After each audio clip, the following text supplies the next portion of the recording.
2D delves, solo co-op fantasy skirmish adventures. We are still seeking the ghostly children of the Ivory Goddess. We've got three heroes here. A dwarf, a man, and an elf. Let's see if we can take a little closer look at those guys. Oh yeah, that's way better. So we have our meat shield here, a barbarian. He earned a level up, a power up, I guess. He's not tier 2 yet. They use tiers instead of levels. Whatever, that's fine. So he now ignores rough going, difficult terrain. He moves through it at normal speed. Our dwarf, he's no slouch at melee, but he is packing the magic crossbow, does buku damage. He earned 4 more hit points. He's got a total of 18 now, so he is really tough. He's also trundling along in heavy armor. So he's at, I think he's at -2 every time he takes a hit. So you're going to have to dump some serious damage into that guy. Let me just check here real quick. His name is Gimpy. Yeah, -2 damage for everything he takes. And then we've got our wizard who earned a fate point, which he immediately spent on the journey here to avoid being lost. That would have entailed some heavy penalties on this fight, which we wanted to avoid. It was worth spending the fate. Instead, we got, I believe it was a power-up, was it not? We have to rescue 2 commoners, and that's who you see here on the right-hand side of the screen. We've got Tradwife Goody, and then we've got a nobleman who is like walking home or something when they get beset by the forces of chaos. So, well, with that said, let's take a look at the opposition force. By the way, I know some of you guys really love knowing where these figures came from, so you can get some for yourself. They are 15 millimeters. All of the hero figures, and then this archer guy and the demon, and I think that's it now that I think about it. Those are all from the Demon World line, which you can get at Ralpartha Europe. But then these guys, these are actually 10 millimeter Minotaurs. Well, I'll tell you what they are in game terms here in a minute. They come from Pendraken, and then the Owlbear and the Monkey Man come from, I think it's not Rebel Miniatures, is it? I think it's Splintered Light, actually. Anyway, we'll start from right to left. These 4 guys are chaos. What are they called? They're called Beast Folk. Now, I know it's a Beast Man and Minotaur. They're Beast Folk. So they're the weakest of the force, and they have a primary toughness number of 6. Whenever we do anything to, or they do stuff to us, we got to roll 2d6. We're trying to beat a 6. Strength of 7, perception of 7. They only have 10 health. So they're kind of weak. They do have spears. They do have slings. They're not modeled, but trust me, the Owl Man and the Ape Man also have slings. 12-inch range. They only do 1 damage, though. They ignore difficult ground. The Devil Child here, that's what I'm going to call him. He's actually a minor devil. He has 15 hit points, light armor. Everybody on this side of the table has a light armor. And he attacks with the strength of 8, so that's pretty impressive. And his AI is fight melee. He just wants to get stuck in. He moves 6, that's pretty good. And then the leader here, this is called a Chaos Follower. Now the Chaos Follower is classified as a shooter. He doesn't look very chaosy, so I don't have a lot of archers. I got to be honest with you. I need some evil archers in my collection.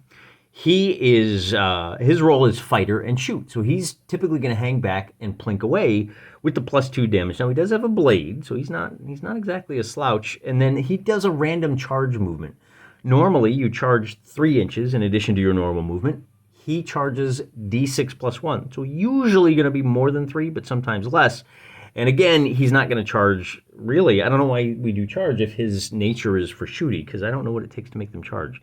We will discover that through play. And I think that's it. I will point out, he's a level tier 2, tier 3, and these 2 guys combine Voltron-like to make a tier 1 opponent, and this is a tier 1 opponent. So I've got 3 tier 1 opponents going up against a total of 1, 2, 3, 4, 7 tiers altogether.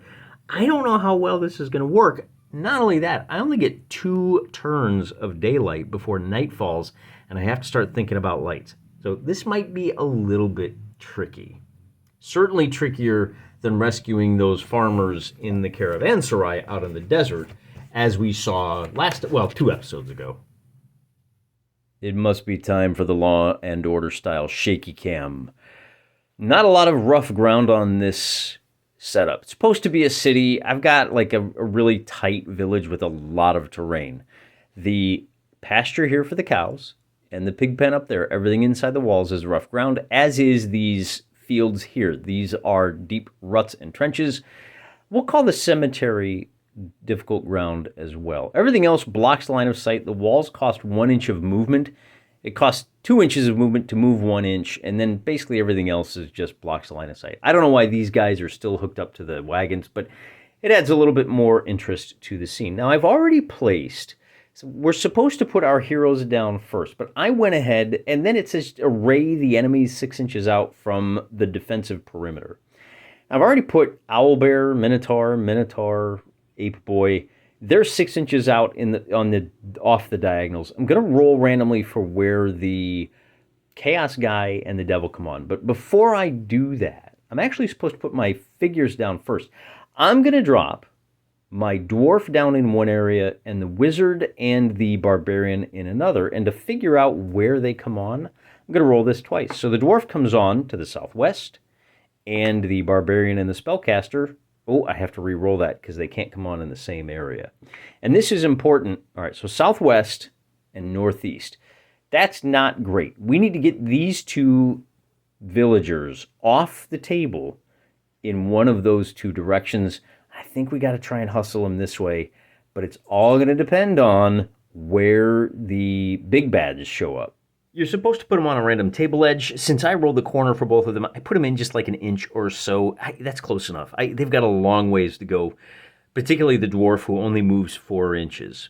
However, before we take our first turn, I need to roll for the Devil Child is going to come on the eastern edge of the table. Well, he's going to be due east.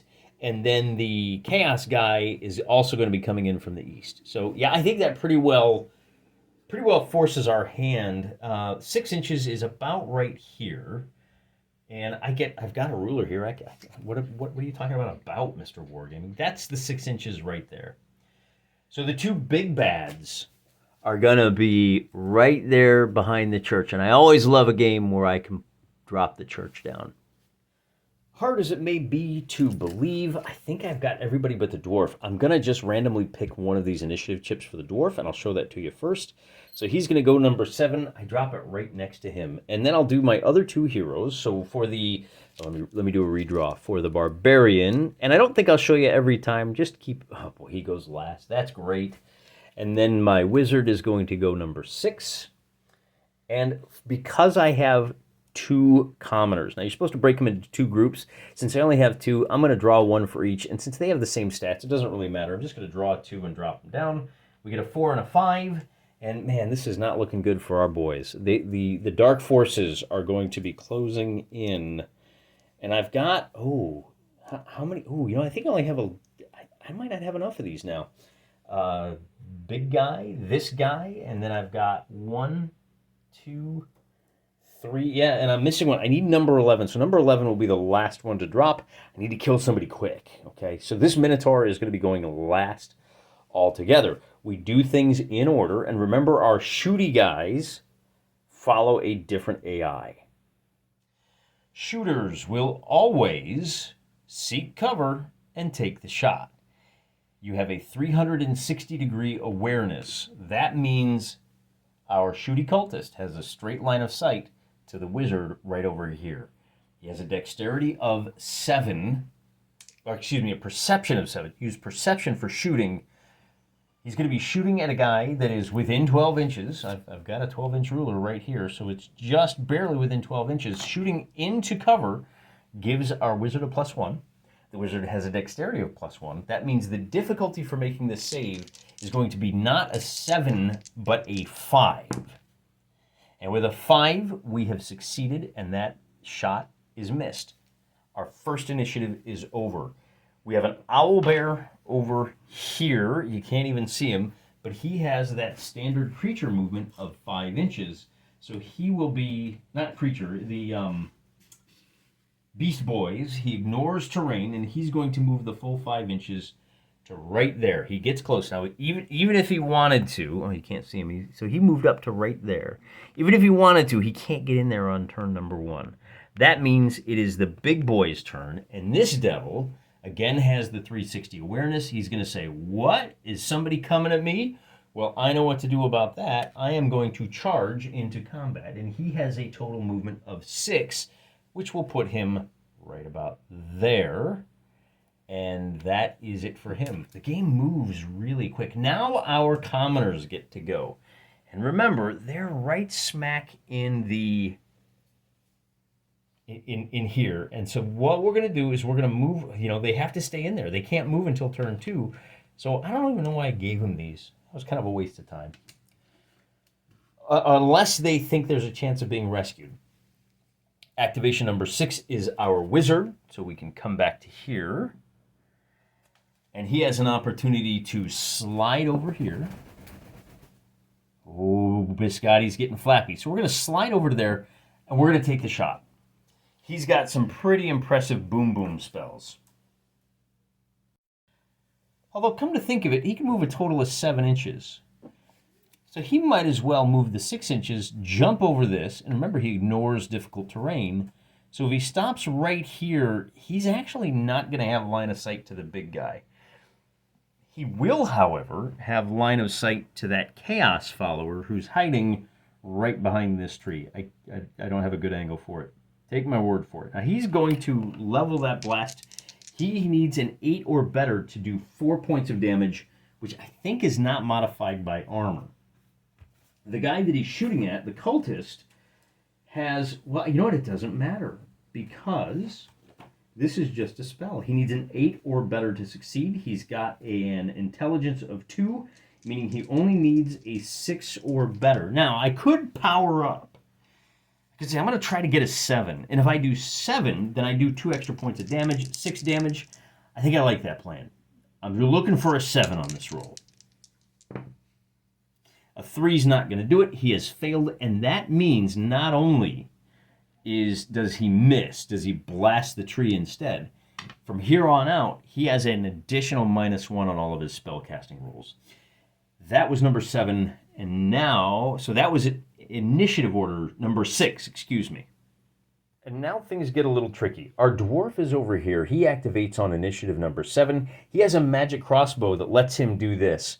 Kapow! We are going to save the woman first. Ladies and children first. We bring her over to the corner. Now, she hasn't moved. He moved her. I think that's allowed. You can do that at any time. That does mean, that doesn't take, it's kind of like a free action. So he can then step up to here. Now, he only has a move of 4, but I think that's only like an inch, so that's 2 inches of movement. And then he can unload with his crossbow on the nearest enemy. And just like that, we've scored a victory point. I don't know how well that's going to do. A 4 is going to be a miss. I'm not even going to calculate it. I think he needs like I don't know. I think he needs like at least a 5 or a 6. Our dice might have turned on us. He's got a +2 to his perception, which is your shooter stat. And he's trying to hit a creature that has a toughness number of 6. No, wait a minute. 6 +2. Oh, he hit. Oh, I'll take it. Great. So the hit does a total of the crossbow. Again, it's a heavy crossbow. It's classed as heavy crossbow. Normally it does 3 points of damage. He's wearing light armor. It's only going to do 2 points of damage. The owlbear still has 8 damage left. Ka-bing! The magic sphere of damage appears. Number 8 means this Minotaur is going to charge up. He is still focused on the nobleman. And then we do number 9, and I got to move the camera because it's Barker's turn.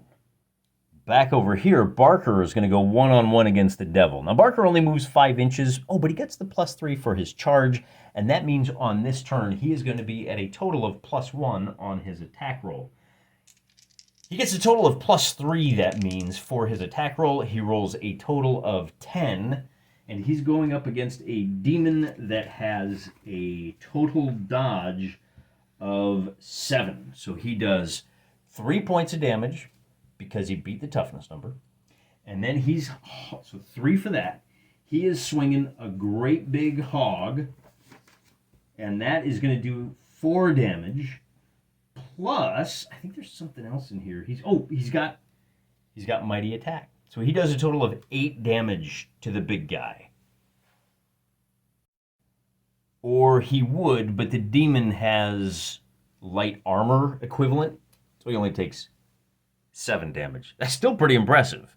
To round out the turn, this guy and this guy are going to move to within 1 inch of the cemetery, and that's going to be the end of turn number 1. The sun is going down.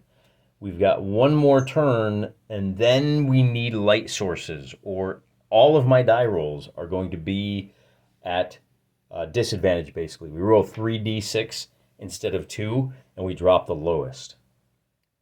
To save us a little bit of time, I threw my initiative chips down, and I realized that with only 10 chips, if I just like randomly pick someone to be number 11, but I always start with the heroes putting chips down, then it's always going to be the last.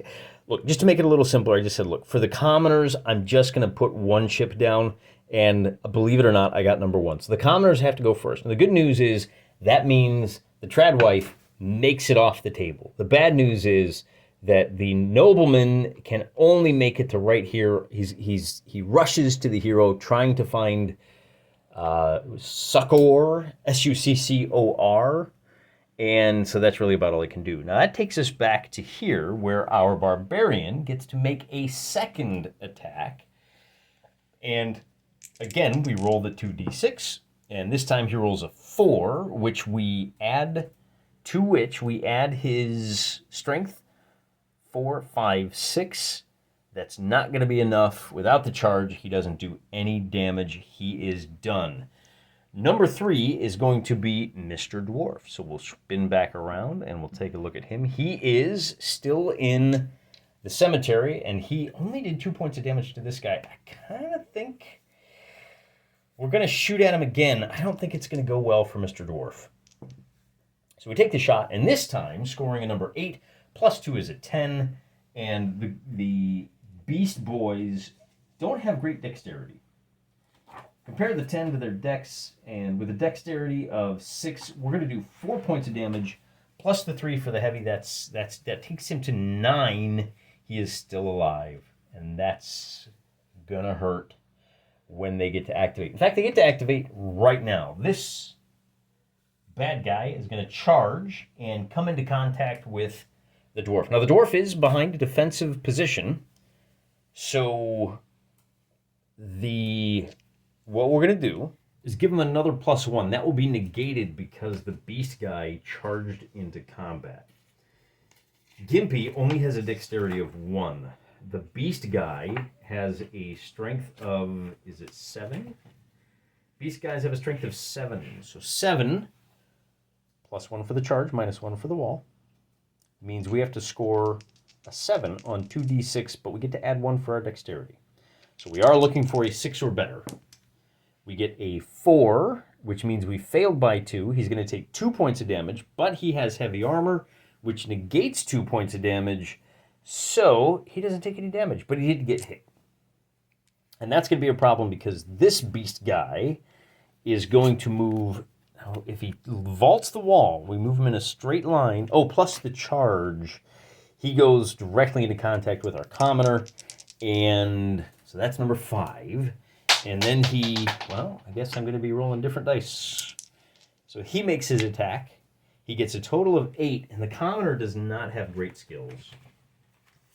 We compare the 8. No, wait a minute. The commoner is one of the good guys. I got that backwards. The commoner rolls an 8 against the strength of the enemy, and that strength is only a 7, so the commoner survives that attack. But he has to face another attack. The ape boy charges the nearest model. That is going to be the nobleman. And now we have to save against the ape guy. But the ape guy now is... Let me think about that. Strength 8. The 8 versus 8 means we tied. Now, okay. So now we have a buddy helping out. That means that we have to roll against the strength of 7. +1 for the enemy, +1 for the charge. That's going to be a total of... We need to roll really high here. And wouldn't you know it, we get an 11. That nobleman, man, he might be one of the musketeers. He is impressive. The next thing we're going to do is, because we want to save the commoner, the next guy to go is our wizard. And he has a spell called Swap. On an 8 or better, Oh, you need a line of sight. So he has to move. So let me just spin around here to show you where he's at. So he's way over there. And I need to find out what the line of sight looks like. Now, it's a 24-inch range, but it looks a little something like this. He's going to have to slide over into the pig pen a little bit. He's got the movement to do that. But then he drops the spell, and we're trying to save the nobility here. So we need to get an 8. We need to get a 6 or better, rather. Excuse me. With a 4, we failed, and he can swap positions with the commoner, but when you fail that badly, you can't. Do we spend a fate point?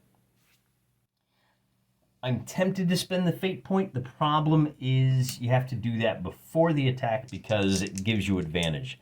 I already rolled the 2 dice. Can't do it. Number 8 means it's time for this guy to go, and the big guy is going to take a swing. Now remember, the Barker is making a dexterity. This is +1. He gets a total of 10, which is greater than the strength of 8, meaning that big devil boy is going to miss. We have 2 more bad guys that have to act, and if we turn our attention this way, the owlbear will rush up. He charges, negates the wall. He's got a +1 for the friend, and that means Mr. Dwarf over here in this far corner is making his +1 dexterity. He gets a 10 versus the strength of 7, 8. Not good enough. He is going to take no damage. Then it's finally going to be number 10, and that means Mr. Archer over here, who is still behind cover, is going to take a shot at the spellcaster. And Mr. Spellcaster is going to roll a 10 for the save. End of turn 2. Now we move into the darkness. And let me talk at you a little bit as I throw these initiative markers down. Oh, I almost forgot number 9. I had to restart this turn because I forgot about the darkness. It's dusk. The lights are on in each of the buildings. If you're within 1 inch of the buildings, you've got light. Notice Barker, Gimpy over here, Keebler, they're outside of that 1 inch of light. Unless they give up their special abilities, Barker's got a 2-handed sword. If he wants to carry a torch, he doesn't have a weapon. So he doesn't get to do that. So all of our heroes now, whenever they roll the dice, they have to roll 3 dice and drop the lowest, at least until they can get close to a building. That is going to be a real problem. Our enemies don't have that problem. They have night vision goggles granted them by the Lords of Chaos. I will start by throwing initiative chips down kind of in this direction for the heroes and then circle back around for the bad guys. So 10, because things aren't bad enough. 2, and then our dwarf gets a 6, and our guy now, because it's turn number 3, our nobleman, he can run away. That will earn free attacks, but hey, that may be the only way to get through this. Now we throw down, same thing, I'm just going to deal out. The demon goes 4, the chaos shooter has an 8, and then here we get 5, 7, 3, and 9. So number 1 is going to be this Minotaur attacking the nobleman. The nobleman has to make his save with disadvantage. We drop the highest result. He's going to get a total result of a 5. Oh no, it becomes a 4 because if we zoom in here, maybe we can even see it a little bit better. That nobleman is being attacked by Monkey Boy 2 with the number 7. So this becomes a 4 versus the strength of 7. That means our friendly neighborhood nobleman takes 3 points of damage. He's only got 2 left.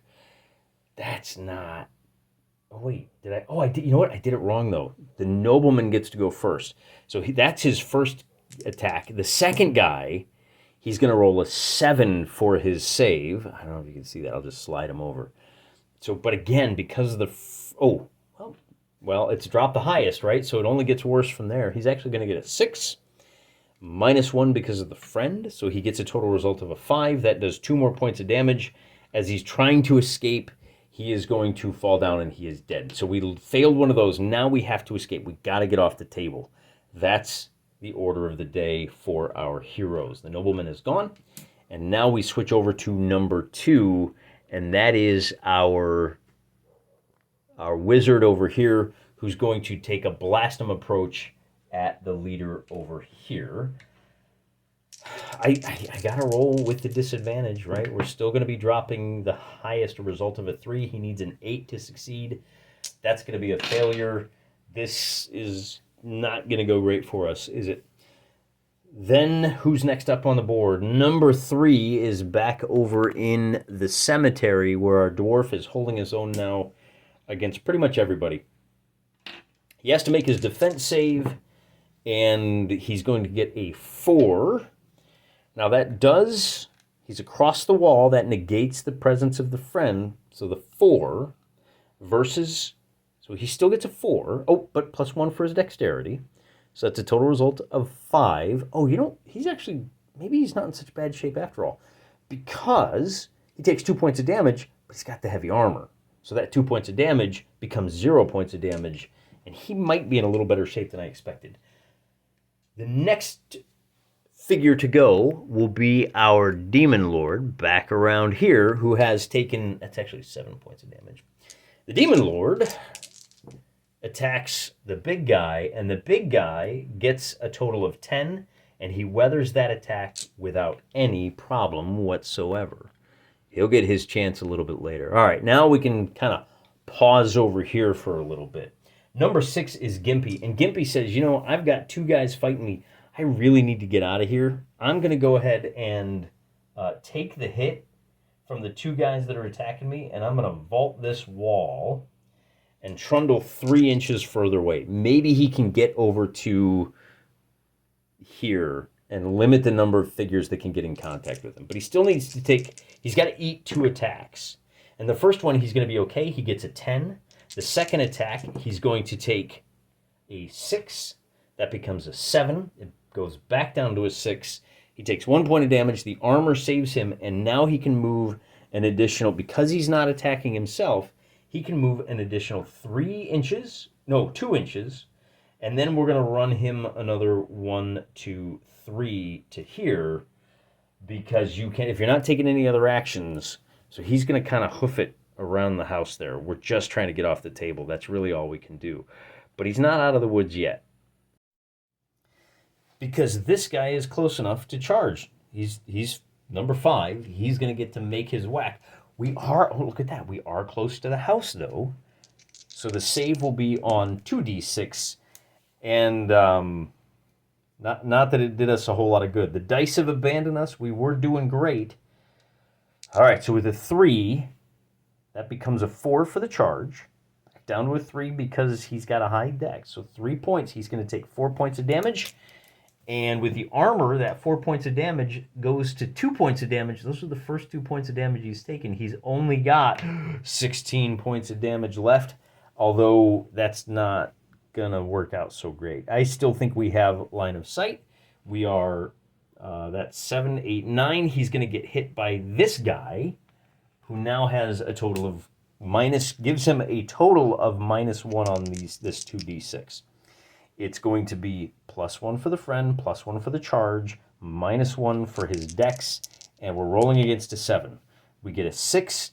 That's fine. Come to think of it, the effect of the armor is it gives an additional +2 to this roll.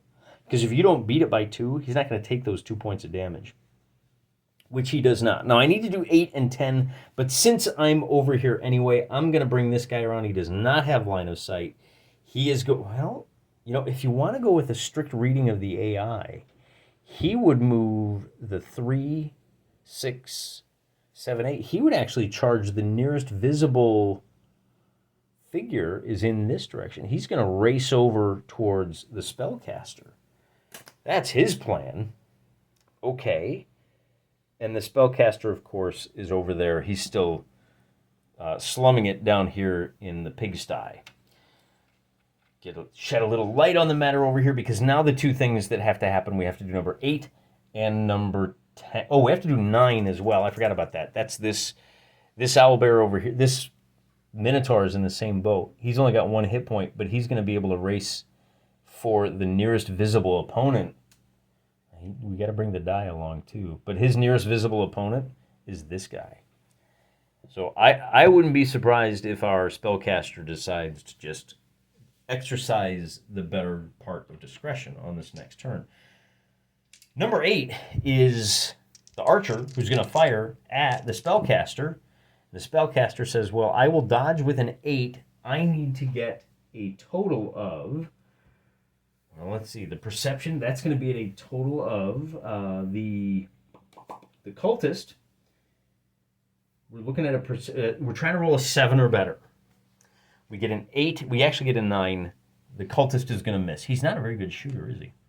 And then Barker is going to take another attack at the big demon. We drop the highest. He gets a 4. That is a total miss. Still only 7. And that's going to end the turn. So moving on to turn number 4. That Bane. I'm telling you, I wish we hadn't fought these guys at dusk. I've already dropped the initiative markers down, and at this point, with all the commoners gone, we got to get off the table. We're just not going to be able to put enough of these bodies on the ground, which means with the number 3 over here, our dwarf can get away, and Barker might even be able to get away.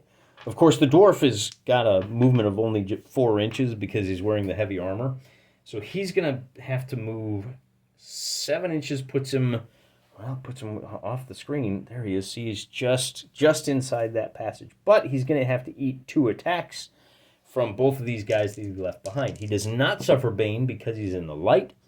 So his first save is going to be a 5. Now, because the armor means you lose 2 points of damage, I'm actually just going to say, that's just equivalent to a +2. Let's do it that way. So 2, 3. So he gets an 8 altogether. It goes back down to a 7 because of the helper. And that means he gets away with no damage. And once again, I had to restart the turn. So I'm doing this, and he actually did better the first time I played through this, but the camera wasn't on, so we're doing it again. Barker now is going to do the same thing. He says, yo, I'm out of here, and he runs off the table. But before he leaves, he will take 1 attack. Let's see what happens. He gets a total of 4, +1 for the armor, +1 for the dex. That's a total of 5, 6. He takes 2 points of damage, which isn't enough to kill him. I didn't think it would be. We're done. And, I kind of like this. If I can interrupt the turn with a little bit of an analysis, when the mission is effectively over, you still have to get off the table, but it's not going to, doom you. Oh, that 1 is already gone. So who's next? Number 4, that's this owlbear over here, can move a total of 8 inches. He's going to be able to leap to just about right there. We'll give him the extra inch to get inside the pigsty.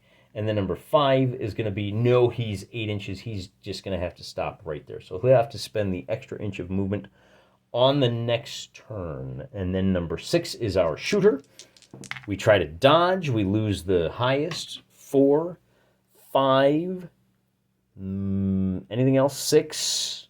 He's not wearing any armor. Got a 7, so he takes 1 point of damage. And then we can get rid of the 4, 5, and 6. Now this is where things get complicated. The big guy is going to charge, and he can move a total of, what's his speed? The minor devil can move a total of 6 inches. It's going to cost him 3 inches to get to here, 4 to get inside. We can actually move 9 inches. 4, 5, 6, 7, 8, 9. He's just going to be able to get into contact with the wizard, who is not great. The wizard's dexterity is only +1, and he does suffer Bane on this. So he's going to have to eat. So with a result of a 3, that's his total result. Going up against a strength of 8, he takes 5 points of damage. And then to add insult to injury, he's going to run away. And he does not suffer the 2 to 1. So he's 1.5 inches, 2.5. We're going to call that 3 inches. And then he's got 4 more inches. He can get to right here. I'll show you where he is. So he's not quite off the table yet. But he does have to take another shot because he's running away from the minor devil. And this time with a result of a 5. Oh, well, wait a minute. Come to think of it, he didn't take 4 points of damage because that devil does an extra 2. Oh, you can't see it there. He actually took 6 points of damage. So he's down to just 4 points of damage. And this time, with the result of a 5, that becomes, oh no, he's actually down to 3 points of damage. The sorcerer has 3 damage. Let me walk through that one more time. You have to add the +2 damage. So he failed and took 4, 5, 6, and yeah, so 6 damage. That means he's got 4. Okay, so he's got 4 hit points left. Now this time, with the result of a 5, it becomes a 6, 2 more points of damage, plus the extra 2 claw. And that, does he really not have? He does not. So that's 10 points of damage. So the devil did 1, and then he did another attack. And so, yeah, so the sorcerer actually is going to die. He gets reduced to 0 hit points. That will end the turn. And I'm not too sad about that, because now at this point, let me just say 2 things. I completely forgot that all of those Beast Boys have +2 damage. Even if he'd taken like 6 or 7 additional hits, +2, our dwarf still would have survived with like 5 or 6 hit points. I'm not worried about that. Also, technically this scenario ends when the last commoner drops. That means that Keebler technically shouldn't have died in this one, but I really wanted to show you how deadly combat could be, because my rolls were pretty good through most of these 3 fights. And I also wanted to show you guys how the campaign wounds operate. So I'm not too worried about either of those. Because now I get to show you how the post-game sequence works when you have a figure that dies on the table. This isn't hard. We've got a D66 result. It does have 1 fate point. So you roll. Black die is the tens place. And on a result of a 23, we wind up with lasting injuries. Lose 3 health. Your health cannot drop below 1. Now, if we spend the point, we could get nursing a minor injury, and we get one of these for the next battle. So instead, I'm going to say, he shouldn't be getting into fights at all. He's going to lose 3 health, and that's going to take his maximum health from 10 down to 7 because of the lasting injuries. And it's just that simple. And that way I don't have to think about it when I play the next set of games. I just have to remember, keep him away from opponents. Let him run away first before Barker does.